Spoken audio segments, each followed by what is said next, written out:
galera, esse aqui é o objetivo específico, comparar as perdas reais, relacionar a função, a vazão, dos macro e micromedidores do Campo Belo, e também comparar essas perdas reais com a parte que não tem telemetria atualmente.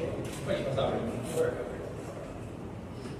Aqui é a importância dessa gestão operacional. Então, Campinas, em 2022, segundo o IBGE, tem 1.203.000 habitantes, por volta disso, agora deve estar mais. A região estudada, que é a região do Campo Belo, tem em torno de 60.000 habitantes, segundo o IBGE, em 2022.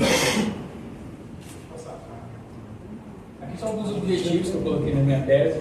Entre elas é calcular os índices de perda de faturamento na região, calcular as perdas da distribuição, definir os índices de perda nas ligações de água da região, mensurar como identificar através do software da AMAN que a Sanasa vem trabalhando através do PF, principalmente com a Sabrina, como que eu identifico um rompimento desse software, calcular as perdas aparentes na região, propor soluções que minimizem o impacto das perdas do abastecimento devido às obras de drenagem e definiu a mínima vazão noturna da região, que eu vou explicar no decorrer o que é a vazão mínima noturna. E em oitavo, propor a implementação de telemetria da região. Eu também vou trazer um mapa para vocês e vou mostrar que uma parte, seria a parte do Jardim das Palmeiras, Fernanda, já tem a telemetria e uma outra parte dessa região do Campo Belo não tem telemetria. Que seria Itaguaçu 2, Itaguaçu 1, etc. Pode passar. Aqui são os índices que eu vou trabalhar. Ali a gente tem o índice de perda de faturamento, que ele é conhecido como IPF. O SNIS determina que ele é o IN 013, e aquele ali é o cálculo que eu fiz. O IPF é o volume produzido, subtraído pelo volume faturado, dividido pelo volume produzido multiplicado por 100. E também vou trabalhar o índice de perda de distribuição, que também tem o cálculo aqui embaixo, e o índice de perda de ligação calculado. Eu não vou me atentar muito a isso, a gente está quase próximo às 5 horas da tarde já. Então, pode passar, por favor. Aqui é a amostragem probabilística. A Sanasa, ela tem o índice de perda, segundo a IN 049, por volta de 20%. Isso o global da cidade de Campinas. O índice, quando se vai para o Brasil, está em torno de 40%. E, infelizmente, a região do Campo Belo, ela tem um índice um pouco maior do que a média da cidade. Então, isso traz importância para esse trabalho. Aqui é uma figura, acho que muito conhecida de vocês, quem tem acesso a SNIS ou quem já leu o livro do Thornton. É uma tabela que tenta identificar as perdas, o volume de entrada, e a gente nesse trabalho vai estar trabalhando principalmente a parte de baixo dessa tabela, que é a perda com rompimento de ramal, a perda com rompimento da abertura e todas as outras perdas físicas que ocorrem para você implementar a obra de drenagem nessa região. Pode passar. Aqui trouxe uma relação de uma figura que traz um pouco da ideia do que é trabalhado na questão de software. Aqui é uma tela do software da Amanco, onde a gente consegue perceber o rompimento através da perda de padrão. A gente inicia com um padrão aqui embaixo, que é uma pressão controlada VMN. Aqui é o distúrbio, é o rompimento. Você começa a perceber que a subida da escala. Depois é executada a manutenção e esse índice é corrigido. Essa manutenção é realizada pela domada. Como um ramal, quando uma adutora ou outros componentes são destruídos por conta da obra de drenagem, acaba que a domasa é acionada e ela vai lá fazer a manutenção. Não tem como não romper, porque já tinham pessoas vivendo lá antes das obras de drenagem. Antes de fazer a coleta de água de chuva, antes de ter todos os lotamentos sanitários, já havia pessoas morando lá. Então, acaba que acontece esses rompimentos e onde há telemetria, hoje o software da Amanco já consegue identificar para a gente e ajudar na atuação.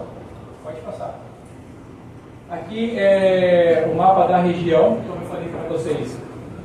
Toda essa área, ela é a área do Campo Belo. ela faz a divisa com Indaiatuba, para quem não está se situando, ela faz margem com a rodovia Santos Dumont, fica bem em frente ao aeroporto aqui de Campinas. Toda a área em vermelha não tem telemetria, e aí uma das partes do trabalho é como que eu vou entender os dados sem ter a telemetria. E aqui a gente já tem muito óbvio os dados, a gente tem em tempo real, a gente tem, como eu falei para vocês, um software que consegue fazer um monitoramento. Então essa área aqui de São Domingos e Vila Palmeira, ela é muito bem monitorada. E aí eu também vou tentar fazer um paralelo entre as vantagens que você tem com a telemetria, a implementação da telemetria, e regiões que não têm a telemetria. Pode passar. Aqui é um zoom que eu dei na parte que não tem a telemetria. A parte que tem a telemetria, que é o Palmeiras e Fernanda, ele tem uma adutora que vem lá da região do Jigs, para quem conhece. Já o Campo Belo, ele tem um macromedidor bem na entrada, bem próximo onde acontece lá uma feira chamada Feira do Rolo. Lá próximo a gente tem um Buster e também tem esse macromedidor que está aqui em verde. Aqui está a legenda e ali é o posicionamento dele. Pode passar.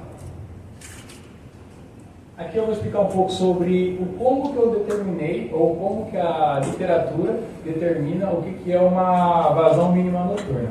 Essa vazão mínima noturna, ela considera o período das 2 da manhã às 4 da manhã, que é o período de menos uso do sistema hidráulico ou do fornecimento de água em qualquer lugar. Todo mundo geralmente está dormindo, pouca gente está acordado, então a gente consegue captar as perdas por rompimento muito bem nesse momento, porque não tem muita gente conversando. Então, é um período muito importante. Nas regiões mais baixas, a gente entende que provavelmente vai ser entregue uma pressão de 50 MCA, e nas regiões mais altas a gente garante uma pressão de até 10 MCA pelo menos. Aqui é um índice de perda que é trabalhado. Esse fator eu consegui com o TF. Esse fator ele é muito importante para as outras etapas que eu vou mostrar para vocês. Pode passar. Aqui eu mencionei no início do trabalho a questão de perda aparente. O que é uma perda aparente? Ela é uma perda que a gente tem nos hidrômetros. É impossível ser perfeito o quanto que um hidrômetro consegue medir. Isso vem diminuindo com a troca e substituição dos hidrômetros. Os hidrômetros hoje são mais eficientes do que os antigos e eles também têm um tempo que eles vão perdendo a sua capacidade inicial, eles vão ficando menos eficientes. E eu consegui essa tabela com a Michele da Micromedição. Ela pegou para mim tudo que ela tinha te dado daquela região do Campo Belo com relação ao hidrômetro. Você pode ver que há uma variação. Há períodos que a submedição abaixa e depois sobe, e os índices de eficiência também não são estáveis. Por que isso? Porque cada vez mais se tem gente lá, chegando lá, morando lá, e você, como implementa uma obra de drenagem, eu também vou mostrar mais para frente, você começa a acabar com a subnotificação do consumo de água. Você vai pegar hidrômetros coletivos que vai individualizá-los. Você vai, na hora que estiver passando o coletor de esgoto, a rede de água e o sistema de drenagem, você vai acabar rompendo ligações clandestinas e isso vai forçar com que as pessoas de lá tenham que fazer a ligação correta. Então, varia bastante a questão de aparente. Ela é muito importante para eu descontar, na hora que eu tenho a macromedição, eu desconto essa perda aparente para tentar identificar o quanto que eu tenho de perda real. Então é muito importante identificar essa perda aparente. Mas ela varia um pouco por conta das questões que eu mencionei para vocês. Pode passar. Aqui o período de alguns mínimos noturnos que eu calculei. Aí ele está a data, a hora e o ano. Pode passar. Aqui é o Excel que eu fiz com os IPFs, os IPDs e os IPLs, só retomando: IPF, índice de perda por faturamento; IPD, índice de perda na distribuição; e IPL é o índice de perda por ligação. Vocês estão um pouco distantes daí, mas essa tabela no Excel que eu fiz foi muito importante porque a gente consegue identificar aqui no faturamento em torno de 500 mil reais na região. Quando você implementa e vai subindo de janeiro de 2023 até julho de 2025, você consegue perceber que o faturamento aumenta. Hoje o faturamento médio é superior a 620 mil reais. Então você tem um acréscimo de receita para a Sanasa de 125 mil reais a mais no período pós-obra. Quando eu fiz esse recorte da obra, o que eu levei em consideração? No período de 2021 e 2022 a gente estava em pandemia, não havia obra. Aí eu utilizei o recorte de 23 a 25 e também vou usar o de 26 para fazer a relação seguinte. Eu tinha uma perda e um consumo antes, depois eu tive a implementação da obra de drenagem que rompeu muita ligação e a domada foi lá e fez a manutenção. Então eu tive muita perda nesse período, que seria 24 e 25, que é o período de início de obra e fim de obra. Atualmente a obra já está finalizando, pelo menos do que foi determinado, e a partir do ano que vem, que é quando eu concluo a tese de mestrado, eu vou comparar esse antes-obra, durante-obra e o pós-obra, que seria com os dados de 2026, para aí conseguir a dimensão da importância de você fazer um planejamento prévio na implementação de sistema de drenagem, onde já tem uma distribuição de água. Pode passar. Aqui eu calculei o volume de água perdido aqui na lateral. Eu acho que eu tinha mandado para a Jaqueline anteriormente uma tabela com as notações. Só que agora eu perdi. Acho que são 4 e agora eu não me lembro. Aqui está identificando um pouco do período e qual que foi o dado DMC utilizado. O DMC, que seria a telemetria, ela é do 40 a 45, que corresponde à região do Fernanda, que é onde tem a telemetria da região. Pode passar. Bom, essas aqui são as referências que eu utilizei no trabalho. Eu acho que coloquei uma versão um pouquinho mais nova.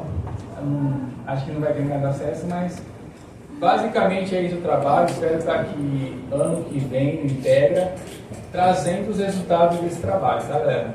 Obrigado aí.